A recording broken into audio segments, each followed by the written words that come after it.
Greetings, everyone, and welcome back to another episode of Plan B Success.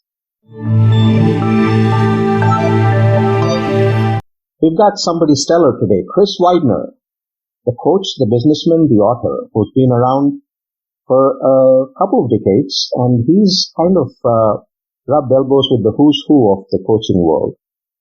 He's worked with Rohn in person.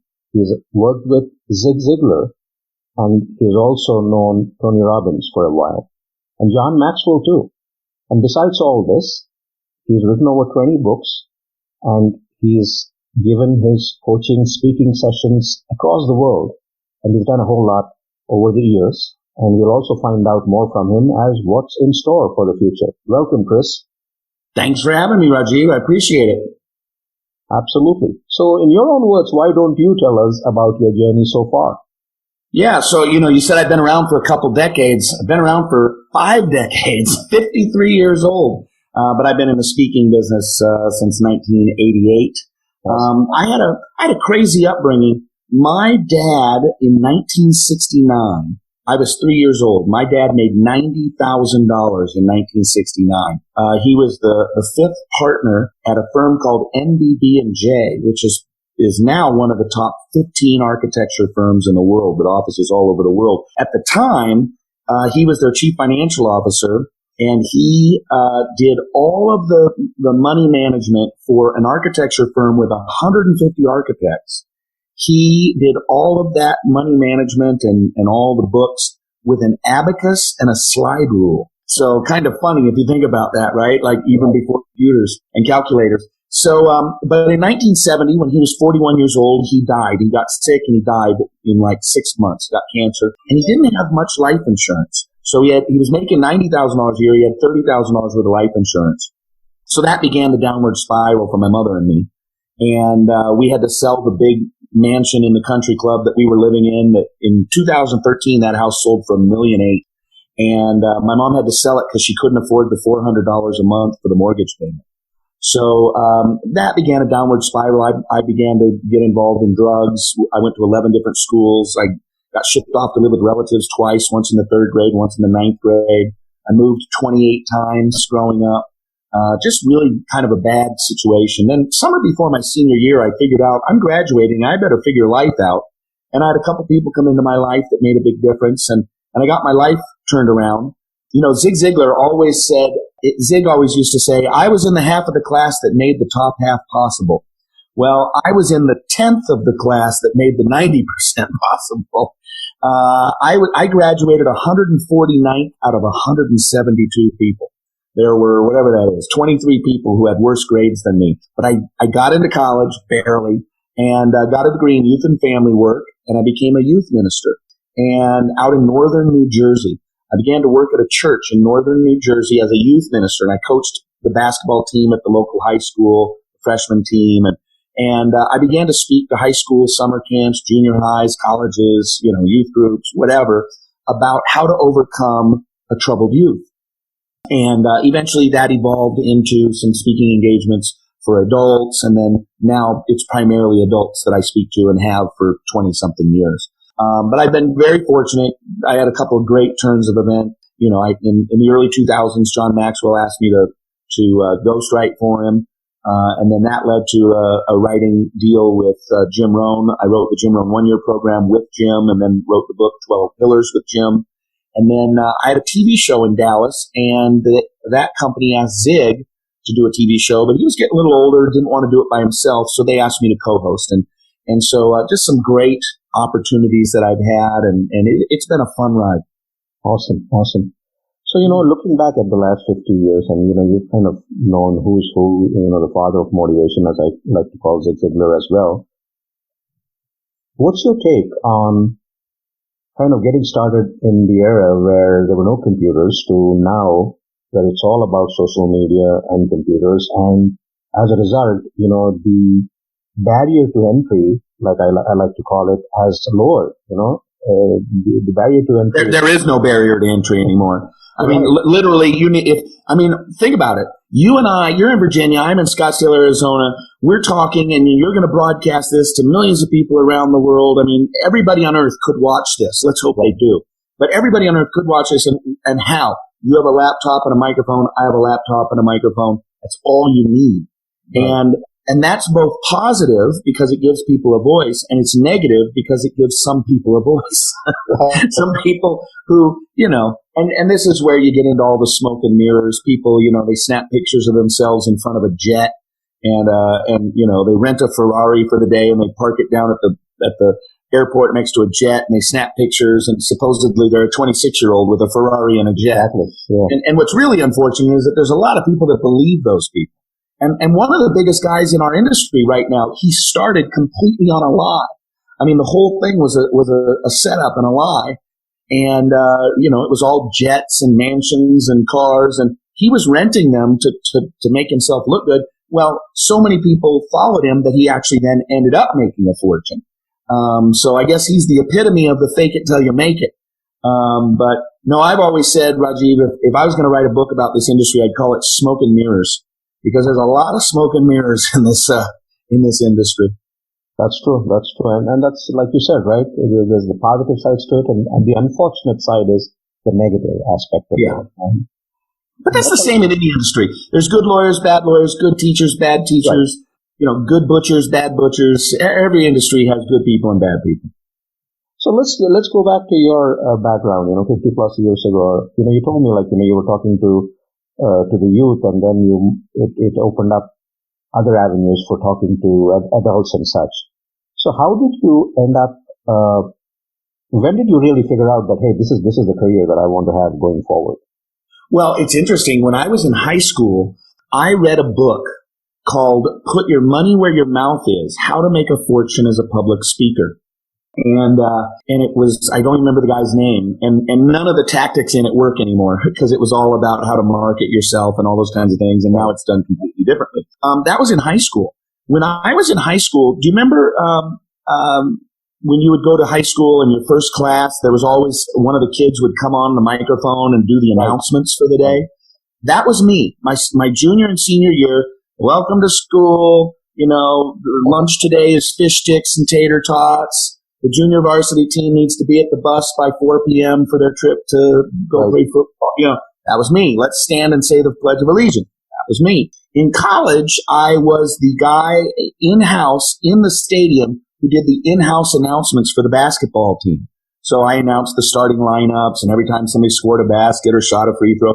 So I've always made a living talking. When I got to the point where I was making a really great living as a speaker, my mom said to me, I can't believe people pay you to do what I told you all those years to stop. And because I talked a lot growing up, and I think I drove my single mom nuts. But I've always done it. I've always been a talker, and I think it was that book that made me realize I could make a living doing this. And how did you stumble into Jim Rohn, for instance? Well, it's funny. I had never heard of Jim Rohn.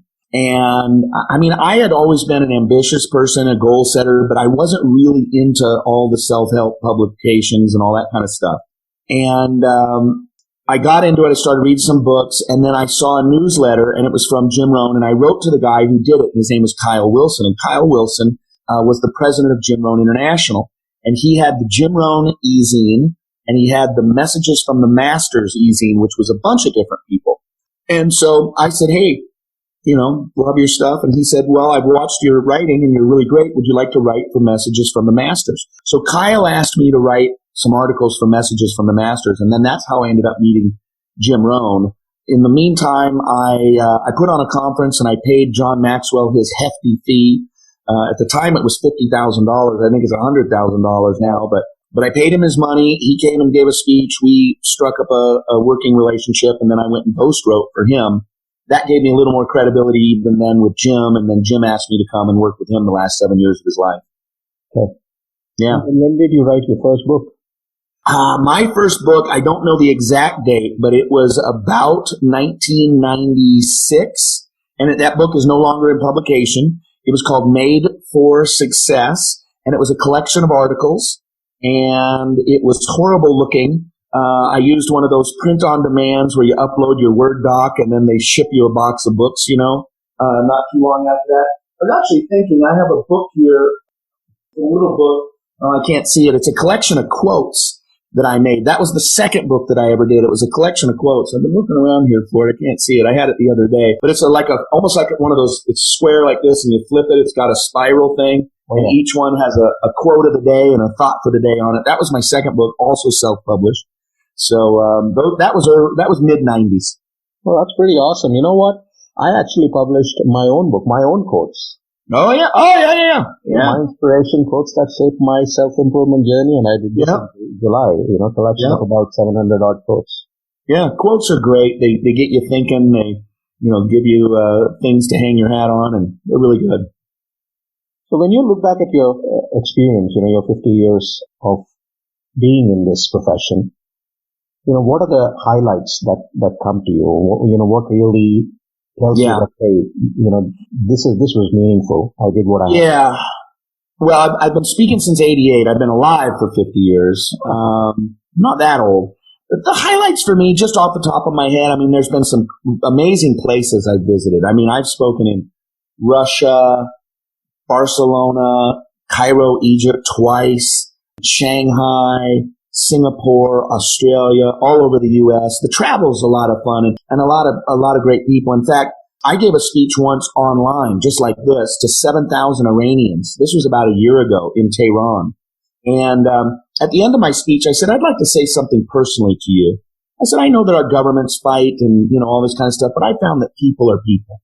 You want your families to love. You want your wife and you to get along. You want your children to grow up and have a better life than you did. You want to lead a healthy lifestyle and live to a ripe old age.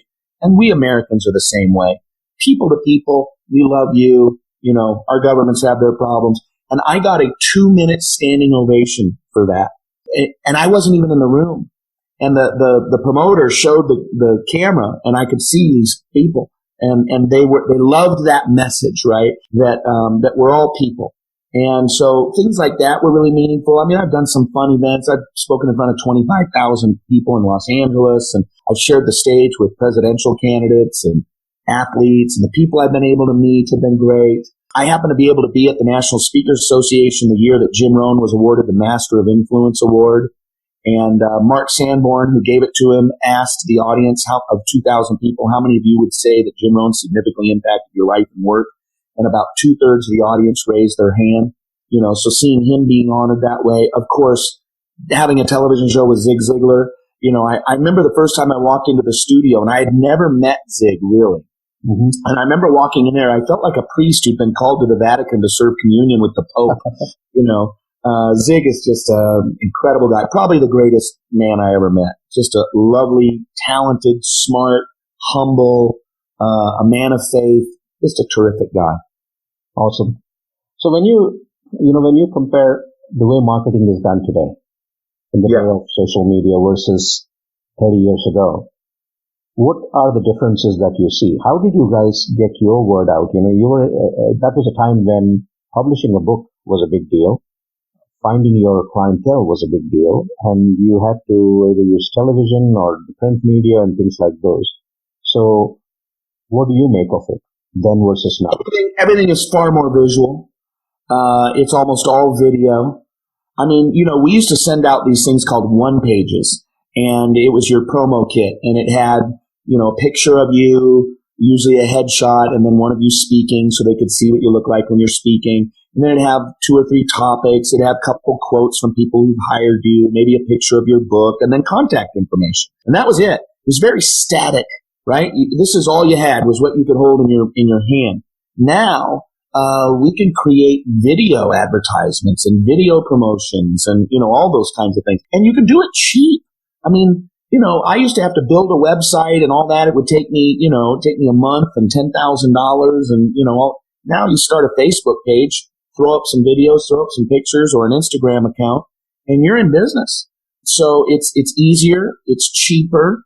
I always wonder what it would have been like if Zig Ziglar and Jim Rohn would have had FaceTime or Periscope or Facebook Live or, any of these kinds of things, the technology to get their message out. I wonder if they would have been even bigger because they would have gotten such a big crowd so early on. But I think those are the real benefits. It's cheaper, it's easier, it's nearly limitless. And that's both an opportunity and it's trouble, as we mentioned earlier, when the wrong people get a hold of it. Right. So what are you doing nowadays, Chris? What's going on? What's the latest and the greatest for you? Well, I'm writing my 21st book. My 20th book comes out in February. My wife and I wrote a book together called Better the Second Time, How to Have an Amazing Second Marriage and not make the mistakes you made in your first marriage and make sure that this one lasts. So we're doing that in February of 2020. My book, Lasting Impact, How to Create a Life in Business, comes out in October, November. I am helping my son. My son has a startup business. He did $1 million in the first 9 months that he was in business last year, 2019. Awesome. So he's got a tech startup. I'm a little bit of an owner there, and I help him. I do coaching. I have high-level mastermind groups that I do, and then I do individual coaching with people. So if people are interested in having somebody walk through 2020 with them, they should get a hold of me, and I do personal coaching, one-on-one coaching with people who want to take their life and business to the next level. And then I do my speaking engagements, and that's pretty much where I spend most of my time. How about, are you working with any corporates? Corporate, what do you mean? Do I do corporate speaking engagements, or do I work with corporate executives? Yeah, corporate executives and just in terms of. Yeah, absolutely. Yeah, a number of those folks who, I have a guy right now in coaching. He's a big corporation that buys loans. He bought $3 billion worth of loans last year. And so I'm coaching him on how to take his sales team to the next level and how to manage the balance of his life. He's got a bunch of little kids. And so, yeah, I definitely work with corporate executives. Okay. And in current times, what do you use in terms of marketing and reach out? I primarily use, I'm very fortunate. I have a lot of social media followers. I have 155,000 people on Facebook, 125,000 on Instagram or Twitter. Not many on Instagram. I have like 6,000 people on Instagram. But it's nice, especially with Facebook. I can do Facebook ads and target just my audience or the audience of Jim Rohn who would know me. And then I send them to a funnel. For example, I have a Kajabi site called widenercoaching.com, and that's where I sell my coaching. So, I'll run a Facebook ad to people that are already fans of mine. I'll push them to widenercoaching.com, and then they sign up for my personal coaching programs. All right. And then any travel coming up in 2020? Yeah, travel, man. I'm going to Nashville, going to New Orleans, going to Tuscaloosa, Alabama. I've got a company that's thinking about hiring me for 10 speeches, and that would be all over America. Going to Italy later on this year. So a lot of travel. Awesome. So when you reflect on your journey with Jim Rohn, what do you think really stands out for you? Well, I get asked this question a lot. It's probably the number one question I get asked, and I want to tie in Zig Ziglar into the question. Sure. Because people always ask me, what was it like, and what did you learn working with Jim Rohn and Zig Ziglar? And here's the biggest takeaway. My biggest takeaway in working with Jim Rohn and Zig Ziglar was be yourself. And here's what I mean by that. Zig and Jim were arguably two of the biggest, if not the two biggest speakers of the 20th century in the personal development space, self-help. And yet they were completely different. They were friends, they were colleagues, and they were as different as night and day. I mean, you think about it. Zig Ziglar, he walked the stage. I mean, he was moving the stage, and he'd talk really fast and really loud, and then he'd get down on his knee and he would whisper and talk like this. Right. He was very demonstrative, and he prowled the stage like a cat, right? And then you had Jim Rohn, who was quiet and professorial and stood behind a lectern the entire time. I mean, Jim Rohn's big move was this. He'd take his glasses off. I mean, that was about as demonstrative as Jim Rohn got, right? And so what that taught me was I didn't need to be like Jim Rohn. I didn't need to be like Zig Ziglar. I needed to be me. Right. Because the best me is what Jim Rohn did. And the best me is what Zig Ziglar did. And the best me is what Tony Robbins does and John Maxwell does. I didn't want to be a knockoff. Somebody gave me some advice early on in my career, and they said, it's an old quote from Albert Einstein. And it was, be a voice, not an echo. And I love that. Be a voice, not an echo. And that's always been my plan. Even though I've worked with those folks, I didn't want to just become one who regurgitates what it is that they said. I wanted my own thoughts. I'd take things that they said and think it through and create a new iteration. But be a voice, not an echo, always been a big one. And I learned that from Jim and Zig. There's a kind of a moment going on right now. And the way I like to call it is, everybody calls it the self-education moment. And, everybody has their own idea about it in terms of what they like and do not. And I think what that's done is back to my point on the low barrier to entry. Everybody and anybody getting on the bandwagon, looking back into their city to say, what do I have to teach and how can I teach and how can I monetize it? What's your take on that? Well, again, pros and cons. I mean, Udemy is great. Udemy allows people places like Udemy. I'm using them. Khan's Academy. I think Khan's Academy is probably the first of its kind. But those kinds of places are great. They've given people the opportunity to create education, everything around technology, marketing, speaking, all the different topics, and how to knit, how to potty train a dog. I mean, right. Everything. You can find any education you want. I think that's great. I think we live in an amazing time. We've got the free flow of information, the exchange of ideas that we've never had in world history. And the problem is to quote our president, there's a lot of fake news. Cool. And I don't just mean fake news like, news. There's just a lot of stuff out there that just isn't true. If you can use the airwaves to tell the truth, you can use the airwaves to tell a lie. And there's some people that are going to tell the truth and some people are going to tell a lie. To those that tell the truth, I think that's great. It's an opportunity to learn and grow and take advantage of it. You just have to be a discerning consumer. Absolutely. I have a few questions for you. Yeah. And, whatever comes to your mind, tell me about it. When you reflect back on your life, what are the two pivotal moments in your life, a high point and a low point? The high point is what changed everything. Summer before my senior year of high school, I had never been to church before. Well, I take that back. I went to 2 Christmas Eve services, and I was spending the night at my biggest pot smoking buddy's house, and I'm sure we were high the night before. And the next morning, Sunday morning, his mom walked in and she said, "Get up, we're going to Sunday school." And Raji, I literally had no clue what Sunday school was. No clue. I'd never heard the term before. Mm-hmm. And they took me to a little Lutheran church at the corner of 8th and Ogle in North Bend, Washington, a little community up in the mountains. And this little church had about 80 people in it. And the youth minister there was a good old boy from Montana, from Helena, Montana, wore cowboy boots and a cowboy hat. And meeting him was really great for me for 2 reasons. Number one, he taught me about God. And there was a bigger purpose to my life, that this wasn't just a one and done kind of thing, that I was made for a reason. And that was really powerful to a lost kid. The second thing was, my dad died when I was young. My 2 grandpas I didn't know. One died and one got divorced and moved away. And I met him one time my entire life. My brother was 14 years older than me, and he married a woman that didn't like my mom. So he moved out when I was 3, and we barely ever saw him. And so I had no male role models in my life. And so this youth minister became a real role model in my life, and that completely changed my life and set it on a new direction. The low point, was going through my divorce.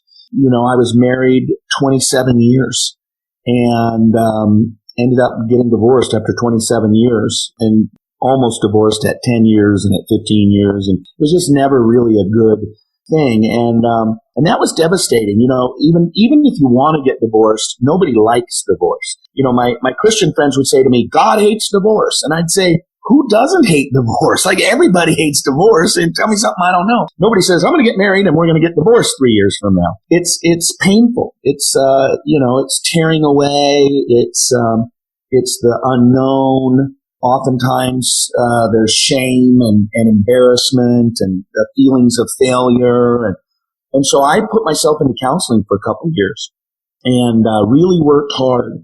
And really, we said, look, I said, I want to become a better because of this. It's unfortunate, but I want to be better. And so I really worked hard. I put my own advice to work, and I started working on myself. And A number of years later, I met a beautiful woman. We fell in love. We got married last summer in Florence, Italy. So that was great. And then my publisher said to me, there are no books on second marriages. Would you write one? So we said, okay, we'll write about what the things are that we're doing and working on as we prepare to make our second marriage, work. So that comes out in February 2020. It's called Better the Second Time. And so excited about that. So even the negative, positive came out of it because it made me a better person. It made me much more of a gracious person, a forgiving person, a kind person, patient person. And with all the judgment that was thrown my way, it made me a much less judgmental person. And all of those things are good. And what are you most thankful for?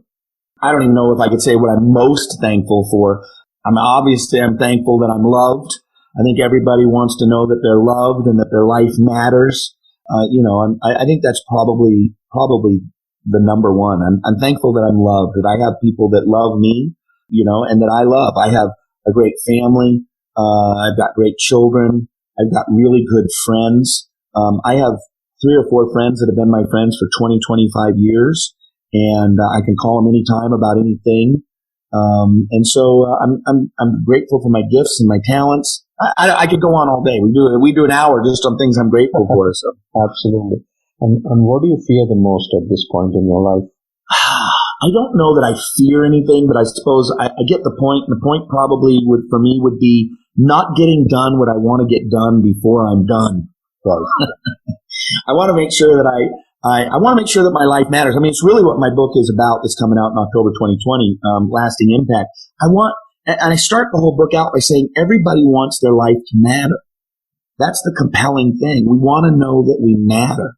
And it would be better to matter for 10 or 12 or 15 years and die at a young age than to never matter for 75 or 80 years. Right. Jim Rohn and I wrote in the book 12 Pillars, you can't determine how long you live, but you can determine how well you live. So that's what I get fearful of, is not living up to my potential.